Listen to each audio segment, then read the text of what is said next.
সুপ্রদর্শক, বরাবরই সবসময় আমরা চেষ্টা করি আপনাদের পছন্দের একজন অতিথিকে সাথে পরিচয় করে দেওয়ার, এবং আপনারা যাকে প্রতিনিয়ত টিভি স্ক্রিনে দেখেন, ভালোবাসেন এবং প্রতিনিয়ত চান, সেরকমই একজন ব্যক্তিত্ব আমাদের মাঝে উপস্থিত রয়েছেন। তিনি তার কাজের দক্ষতার সাথে প্রতিনিয়ত করে যাচ্ছেন এবং আপনাদের মন জুগিয়ে যাচ্ছেন।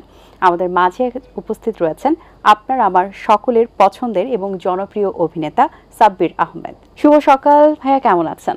শুভ সকাল, আলহামদুলিল্লাহ ভালো আছি। আপনি কেমন আছেন? আমি বেশ ভালো আছি। আপনাকে পেয়ে বরাবরই ভালো লাগে, কারণ আপনি মজার একজন মানুষ, খুব ভালো একজন মানুষ, সেই সাথে আপনি খুব ভালোভাবে কথাও বলেন, প্রত্যেকটা কথাই ভালো লাগে।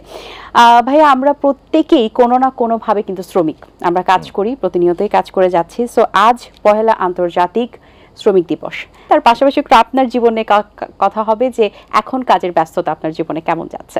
আজকে হচ্ছিল মহান মে দিবস, অর্থাৎ পহেলা মে। আমি যদি মে দিবসের একটি হিস্ট্রি বলি, সবাই কম বেশি জানি। এটা হচ্ছিল 1886 সালে পহেলা মে। যুক্তরাষ্ট্রের শিকাগো মার্কেটে আসলে শ্রমিকরা তারা দুইটা দাবি করেছিলেন। তার একটা ছিল ন্যায্য মজুরি, আর দ্বিতীয় দাবি ছিল 8 ঘন্টা কাজ। সো এই আন্দোলনে আসলে পুলিশ গুলি চালায়, যেখানে অনেক শ্রমিক হতাহত শিকার হন। তার পরবর্তীতে আসলে আমেরিকা অর্থাৎ যুক্তরাষ্ট্র এখানে শ্রমিক দিবস হিসাবে ওই দিনটা আসলে ঘোষণা করে। সেই হিসাবে সারা বিশ্বে এটা আসলে শ্রমিকদের কৃতিত্বের একটা উদযাপনের একটা বার্ষিক ছুটি। তো সমস্ত শ্রমিকদের পক্ষে আমরা আছি, আমরা নিজেরাও শ্রমিক। আমরা প্রত্যেকে যেমন এক অর্থে যেমন আমরা অভিনেতা, আর্টিস্ট, আমরা যে 5 দিন কাজ করি, ওই 5 দিন কিন্তু শ্রম দেওয়ার পরে একটা পারিশ্রমিক পাই। বাকি যেদিন কাজ করি না, কোনো পারিশ্রমিক নেই। সো একজন ডেলিভার বা রিক্সা চালক আছে, সেম আমরা একই, কিন্তু প্রেক্ষাপট একটু আলাদা। আমরা একটু সম্মান পাই, একটু সমাদর পাই, পার্থক্য চলেই। কিন্তু দৃষ্টিভঙ্গিতে যদি দেখেন, বা আপনি যদি ব্যক্তি দৃষ্টিভঙ্গিতে দেখেন, আজকে আপনি এখানে আছেন, একই সময় তো আপনার মতো বা আমার মতো বেড়ে ওঠা অনেক মানুষ আছে। তারা তো কেউ কৃষিকাজ করছে, কেউ শ্রমজীবী পালন করছে, বিভিন্ন সেক্টরে। তাহলে তো আমাদেরকে ভালো রেখেছে।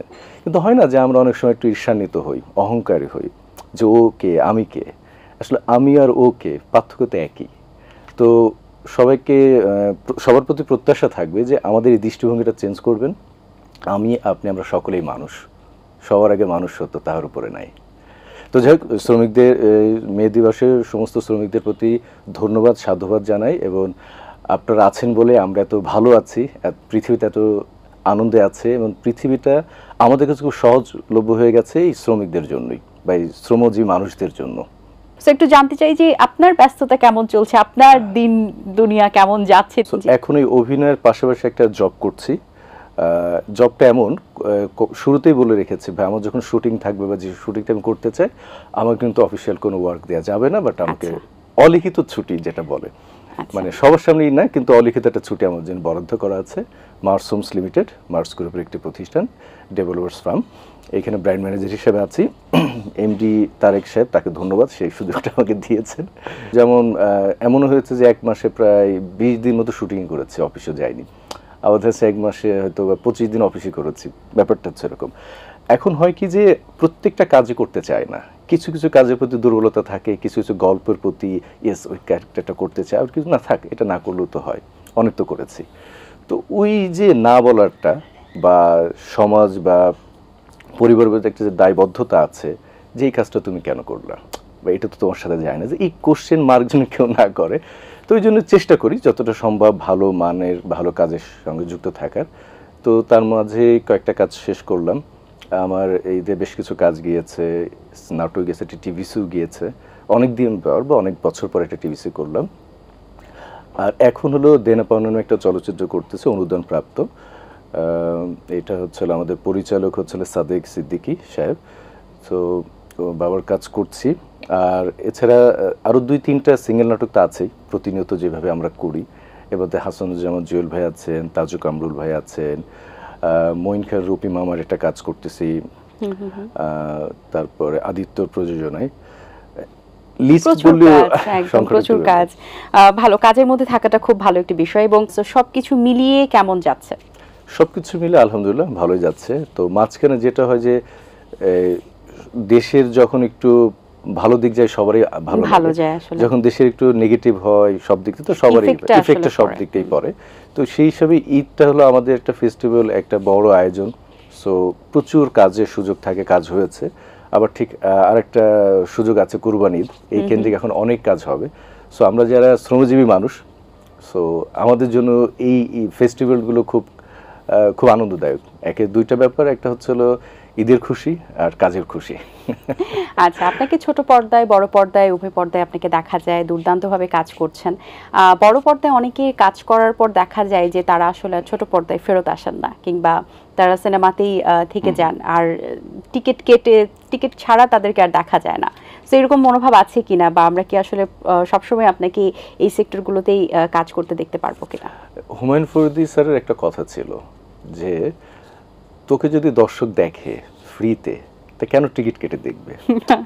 তো আল্লাহ ওনাকে ব্যস্ত নসিব করুন, উনি যেখানে আছেন ভালো থাকুন। তো ওই যে কথাটা, তো ওই কথাটা যদি ধরা হয় তাহলে চলচ্চিত্রে কাজ করলে নাটক করা হবে না। কিন্তু এখানে আরেকটা ব্যাপার হচ্ছে যে আপনি যদি চলচ্চিত্র করতেই চান ফুল, সো আপনাকে প্রিপারেশন নিয়ে ওভাবেই কাজ করতে হবে। তো প্রথম দিকে যখন আমি থিয়েটার শুরু করি, অবশ্যই বড় পর্দায় দেখে এ পর্যন্ত আসা, সবটা দেখা, কিন্তু সুযোগটা আমি পাইনি। তো বা যে সুযোগটা এসেছে আমার কাছে ব্যাটে বলে আমার সাথে যায়নি, আমি করা হয়নি। আমার কাছে সবসময় মনে হচ্ছে যে কাজটি করব আমি, আমার বাবা মা, বউ বাচ্চা, ফ্যামিলি, ভাগ্নে সবাই একসঙ্গে দেখব।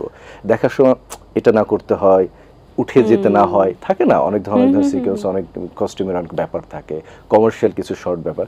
তো আমি শুরুতেই এই ব্যাপারে একটু স্ট্রিক্ট ছিলাম যে না, আমি অন্তত গতানুগতিকের বাইরে আমার ফ্যামিলির সবার সাথে একসঙ্গে বসে এমন কাজ হলে দেখবো, নাহলে দেখবো না। যেহেতু ওই ডিসিশন থেকে সরে এসেছি, তো সেই জায়গা থেকে যে হ্যাঁ ভালো কাজ হলে করব, সেটা চলচ্চিত্র হোক, সেটা আমার টিভি মিডিয়া হোক, যেখানেই হোক। বাহ, চমৎকার। মিডিয়ার বর্তমান অবস্থা কি মনে হয়? মিডিয়ার বর্তমান অবস্থা ছিল এখন স্যাটেলাইট চ্যানেলে অর্থাৎ ইউটিউব ওরিয়েন্টেড যে কাজগুলো হচ্ছে, বা এখন তো ধরেন আপনি এত বড় একটা প্রতিষ্ঠানে আছেন, এখানে শত শত কর্মকর্তা আছেন এই একটা 18 বাংলার জন্য। কিন্তু এখন ইউটিউব চ্যানেল, এই ফোনটা খুললাম, আমি একটা চ্যানেল খুলে আমি হিরো, আপনি নায়িকা, প্রত্যেকে ঘরে ঘরে এখন চ্যানেল হয়েছে। আমি আউটডোরে শুটিং করতে গেছি, শুটিং করছি 2-3 ইয়াং ছিলাম, এইটা কোন চ্যানেল? আপনার চ্যানেল নাম কি? আমি অনেক তাকিয়ে আছি, মানে ওদের রিয়াকশন যে তাহলে ঘরে ঘরে চ্যানেল হয়ে গেছে। এখন তো সকলেই ভাইরাল হতে চান, ট্রেন্ডে ভাসতে চান, আপনার মনোভাব কি? আমি চাই না, ট্রেন্ডি জিনিসটা আমার কাছে ভালো লাগে না, মানে আমার ব্যক্তিত্বের সঙ্গে যায় না, আমার পরিবারের সঙ্গে যায় না। একটা ভাইরাল আমার একটা ঘটনা আছে, আমি আমার বার্থডে ছিল 71, 70তম জন্মবার্ষিকী। তখন আমার বাবাকে আম্মু এবং আমার ওয়াইফ বাচ্চা সহ আমরা হেলিকপ্টারে একটা পদ্মা সেতু তখন রিসেন্টলি হয় ঘুরে এনেছিলাম। এইটা আবার একটু নিউজ হয়েছে, একটু ভাইরাল, এটা positive viral. So positive viral হতে আগ্রহী, বাট নেগেটিভ দিক থেকে যেতে চান। আর এখন তো হচ্ছে যে আপনি অনেক ভালো, আপনার ভাইরাল হবে না, আপনার খারাপ, কি খারাপ এই কিউরিওসিটি, মানুষ এই দিকে আছে কি না কি আছে, নেগেটিভ বেশি থাকে, মানে প্রত্যেকটা নেগেটিভ ক্রিয়ার প্রতি মানুষের দুর্বলতা বেশি, আকর্ষণ। আপনি বলো ওখানে যেও না, কেন বললো রে, কি নাকি ওখানেই যেতে হবে আমার। আচ্ছা, জীবনে যদি এরকম কোনো কেউ আপনাকে এসে বলে যে আপনি একটা জিনিস করতে পারবেন, আপনার লাইফ থেকে ডিলিট করতে পারবেন, কিংবা সেই জিনিসটা আপনি আপনার লাইফে আর করতে চাইবেন না, কোন কাজটা এমন আছে যেটা আপনি কখনোই করতে চান না? আমি পীর মুরিদের খপ্পরে পড়েছিলাম 2000। আপনার মতো মানুষ ওই যে ধর্মবিশ্বাসী, তো ধর্মবিশ্বাসীটাকে ওরা পুঁজি করে কনভার্ট করে হিপনোটাইজ বলে। এখন হচ্ছে কি, আপনি কিভাবে সম্ভব যে ছেলেটাই মফস্বল থেকে এসে ঢাকায় এসে কাজ করছি, শত শত নায়ক নায়িকার সাথে ফাইট করে এই পর্যন্ত আসছি। সো কখন এমন নেগেটিভ কিছু হয়নি, কত কিছু দেখেছি, নেগেটিভ কোনো কিছুর মধ্যে নিজেকে গা ভাসিয়ে দেয়নি, যেটাই বলেন, যেভাবে হোক না কেন। আমি স্মোকিং করি না, আমি ড্রিঙ্ক করি না, আমি জোর গলায় লাইভে সব জায়গায় বলতে পারি আমি করি না, যেটা করি না। নেগেটিভ আপনি কিছু খুঁজে পাবেন না। ডিলিট করার ব্যাপার যদি হয়, সো পীর মুরিদি যে ব্যাপারটা, আমি তো ধর্মবিশ্বাসী মানুষ। সো আপনি একটা কথা বলছেন, আমি যে ফাইন, আপনি রাইট, কিন্তু আপনি যে মিথ্যা বলছেন আমি তো জানি না, কারণ আমি তো অনেস্ট, আমি তো সত্য কথা বলার চেষ্টা করি। সো আপনার বা আমার সামনে যেই থাকবে সে যেটা সেটা সত্যই ভাববো। আমি যদি বাটপার হতো বা মিথ্যা কথা বলতাম, আমার যেন উনি বুঝে মিথ্যা বলছে। তো আসলে আমি থেকে শিখেছি। তো যদি ডিলেটের অপশন থাকে, পীর মুরিদি, যশোর মনিরামপুর শরীফুল সাহেব নাম, একটা বাটপার ভণ্ড, কিভাবে অধ্যক্ষ হন, কিভাবে পীর মুরিদি আমি যাই না। তার বাড়ি উঠেন একটা মসজিদ করেছি, 17 লক্ষ টাকা দিয়েছি। কত কিছু যে দিয়েছি আসলে দিয়ে বলতে হয় না, এত কিছু দিয়েছে আমার সামর্থ্য অনুযায়ী। 2015 থেকে 2020 সাল করোনা পর্যন্ত আমি ওখানে আটকে ছিলাম, সেভাবে কাজ করতে পারিনি। একসময় তো মনে হচ্ছে যে আমি 2বার সুইসাইড করতে গিয়েছি। তো থ্যাঙ্কস আল্লাহ, আল্লাহ আমাকে বাঁচিয়েছেন। সো করোনাকে আমি থ্যাঙ্কস বলি এই অর্থে, করোনা আসার পরে আসলে আমি বুঝতে পেরেছি যে আমি ট্র্যাপের শিকার বা আমি প্রতারিত হয়েছি। ডিলেট অপশন থাকলে এই জিনিসটা ডিলেট করতাম, আর যদি সুযোগ থাকতো ওই সময়টা আমি ফিরে চাইতাম যে আমি যে কাজ করছিলাম, কাজে একটা ফ্লো থাকে না, একটা টেম্পো থাকে, একটা এনার্জি থাকে, সেই মোমেন্টটা আমার নষ্ট হয়েছিল। সিনেমাতে কাজ করতে গেলে তো আমরা দেখি নাচ, গান, অভিনয়, এক্সপ্রেশন অনেক কিছু জানতে হয় এবং নাচ তার মধ্যে একটা অন্যতম। সো অভিনয় তো আপনি চমৎকার করেন, নাচের সিকোয়েন্সে কেমন ছিল? এই নাচের ব্যাপারটা আসলে না আমার কিন্তু খুব হয়, মানে কি বলবো এটাকে, মানে খুব লজ্জা লাগে কি করবো, কিভাবে নাচবো। ব্যাপারটা হচ্ছে যে আমাকে যদি কোরিওগ্রাফার দেখিয়ে দেয় যে ভাই এটা, তখন আমার জন্য এটা সহজ হয়। যেমন আমি যখন প্রাঙ্গণ নাট্যদলে কাজ করি, তখন থিয়েটার ওয়ার্কে ভরতনাট্যম, মানে নাচ তো নাচ, মডার্ন নাচ, সেখানে ভরতনাট্যম খুবই কঠিন। তো ওইটা একবার প্র্যাকটিস করার সুযোগ ছিল। তো ফার্স্ট যদি নাচের কথা বলা হয় স্ক্রিনে, তো সেটা ছিল হলো ফারজানার ছবি আপা আমাকে ফোন দিয়েছিল, সাব্বির টেলিভিশনে ঈদের একটা প্রোগ্রাম, একটা নাচের একটা প্রোগ্রাম, তুমি কি আমার সাথে করবে? আমি যে আপু আমি তো কখনো নাচের কোনো প্রোগ্রামে যাইনি। সমস্যা নেই, আমি তোকে দেখিয়ে, তুই করতে পারবো না? আমি হ্যাঁ দেখিয়ে দিলে পারবো। সো আসলাম, একবার কি 2বার রিহার্সেল করে টেকে চলে গেলাম। এক টেকই হলো, পরে দেখে সবাই জড়িয়ে ধরলাম, কি হলো কিন্তু তো খুব ভালো পড়লো, যে প্রথম আমি নিজেও জানি না কি দেখে করছি। তো ব্যাপারটা ওরকম, মানে এখন আপনি নাচতেন, আমি নাচতে পারবো না, কিন্তু দেখিয়ে দিলে পারবেন। দেখিয়ে দিলে হ্যাঁ, তখন মনে হলো যে হ্যাঁ আমি হয়তো একটু ধারণা থেকে ফিল করে করতে পারি। কিন্তু ফিল করলে এত ভালো কিভাবে হয়? সবাই তাকিয়ে থাকে, জড়িয়ে ধরে, কিভাবে এটা কিভাবে সম্ভব? কেউ তোমাকে নাচ দেখে নেই, প্রথম দেখেছে না। বাট আপনার এক্সপ্রেশন এত ভালো, নাচলে হয়তো বা নাচ যেহেতু এক্সপ্রেশনের সাথে অনেকটা সিঙ্ক থাকে, সো আমার মনে হয় ডেফিনেটলি ভালো হবে। মানে একজন আমরা দেখতে চাই আপনাকে নাচে আরো। আপনার কণ্ঠে আমরা একটা কবিতা শুনতে চাই। আজ শ্রমিক দিবস উপলক্ষে কোন কবিতাটি শুনছি, এবং কবিতার বিশ্লেষণ যদি শুরুতে একটু আমাদেরকে বলতেন। কবি শামসুর রহমানের নুরুল দিনের সারা জীবন, একটা নাটকের অংশ থেকে উনি একটা কবিতাটা ছিল। বেসিক্যালি এটা শ্রমিকদেরই নিয়ে।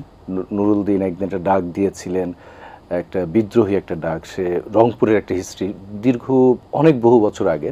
সেই প্রেক্ষাপটটা আসলে যেমন যে কোনো আন্দোলন হয় না, আন্দোলন তো কেউ না কেউ তো ডাকতে দেয়, কাউকে না কাউকে তো সামনে আসতে হয়। সো নুরুল দিনও এটা ডাকটা দিয়েছিলেন, সেইটাকে নিয়ে আসলে উজ্জীবিত করার জন্য কবি শামসুর রহমান এটি লিখেছিলেন। আমি তো অতটা পারবো না, আমার মতো করে যতটুকু সম্ভব আমি চেষ্টা করছি। নুরুল দিনের সারা জীবন কাব্য নাটকের প্রস্তাবনা। নীলিক্ষা আকাশ নীল, হাজার হাজার তারা ওই নীল অগণিত, আর নিচে গ্রাম গঞ্জ হাট জনপদ লোকালয় আছে 69,000।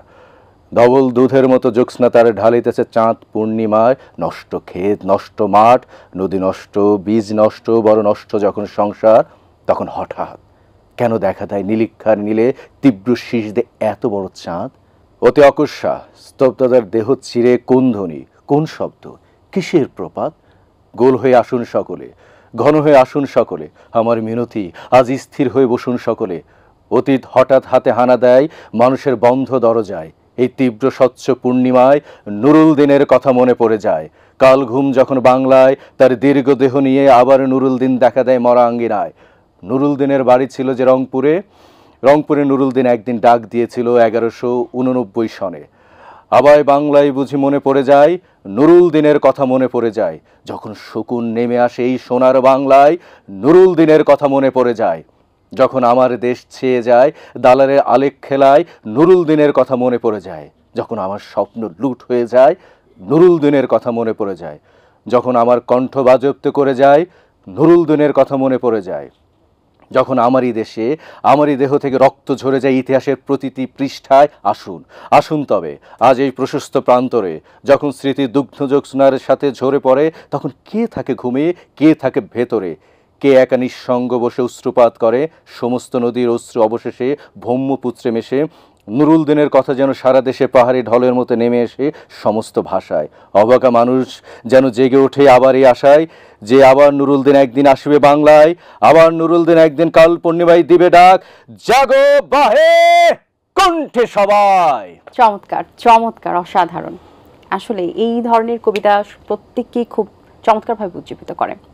অসংখ্য ধন্যবাদ ভাই আপনাকে, অনেক ভালো লেগেছে কথা বলে। আরো কিছুক্ষণ থাকতে পারলে ভালো লাগতো, আরো কথা বলতে ভালো লাগতো।